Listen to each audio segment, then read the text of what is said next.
Alors, Souper, c'est une pièce qui parle des rapports familiaux, mais qui utilise comme forme un peu tous les soupers qu'on fait dans la vie. Donc, on suit un personnage qui est Marc-Antoine, un obèse dans la trentaine qui travaille dans l'industrie du jeu vidéo.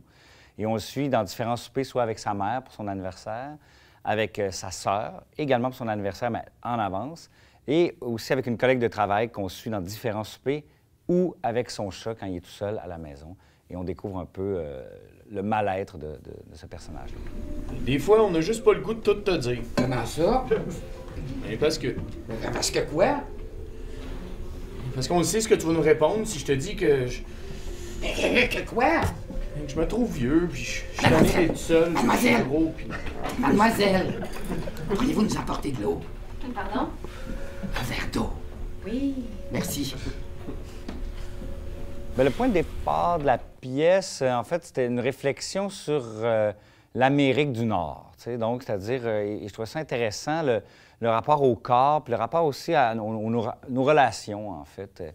Et donc, ce personnage-là s'est vite imposé à moi parce que je trouvais ça intéressant d'un personnage qui est tellement gros, qui n'est pas bien dans sa peau. Il voudrait pas exister dans sa tête. Il est gros comme une souris, mais il est, il est énorme, tu sais.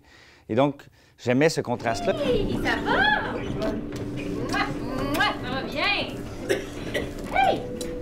T'as quelque chose de changé, toi? T'as-tu maigri? Non. T'as grossi d'abord. La raison pour laquelle ça s'appelle souper, c'est que je trouvais ça intéressant que toutes les rencontres importantes, on fait ça dans des soupers. Mettons, les soupers de famille, une première date, on va dire, on va aller souper des amis. Qu'est-ce qu'on fait? Ah, on va se faire un souper. Donc, tout se passe en mangeant. Et je trouve ça intéressant aussi que le fait de manger, ça change un peu comment on va dire les choses. Parce que là, on n'est pas les yeux dans les yeux avec quelqu'un, on est plus dans les yeux avec notre plat. Et donc, on peut se permettre de dire des affaires peut-être un peu plus élevées, mais là, on prend une bouchée. Puis la nourriture aussi comble le silence, comble peut-être le vide de notre relation, peu importe, comble beaucoup de choses. Tu trouves pas ça dur de travailler juste avec une gang de gars? Oh non. Faut juste que je m'habitue à avoir au moins une déclaration d'amour par semaine.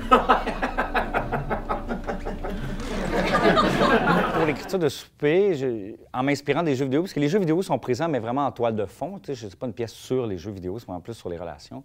Donc, j'ai voulu construire la pièce un peu comme un polar aussi, ou comme un jeu vidéo où on a une quête. C'est-à-dire que donc les scènes sont très courtes, comme dans un jeu vidéo, pour garder l'attention toujours. Les scènes durent jamais plus qu'une minute et demie. Puis je pense que ma scène la plus longue, elle dure 1h45, quelque chose du genre, tu sais. Donc la pièce est vraiment construite comme ça, un peu comme une espèce je sais pas, moi je dis que c'est comme un polar, c'est-à-dire qu'on suit un polar de la vie quotidienne, où tout d'un coup on va découvrir des affaires, et plus ça va, plus on va faire « Oh my God », on va découvrir, on va avoir plein d'informations sur les personnages, et on verrait le show en sachant ça, on se dirait « Hey, j'aurais pas regardé la scène de la même façon ».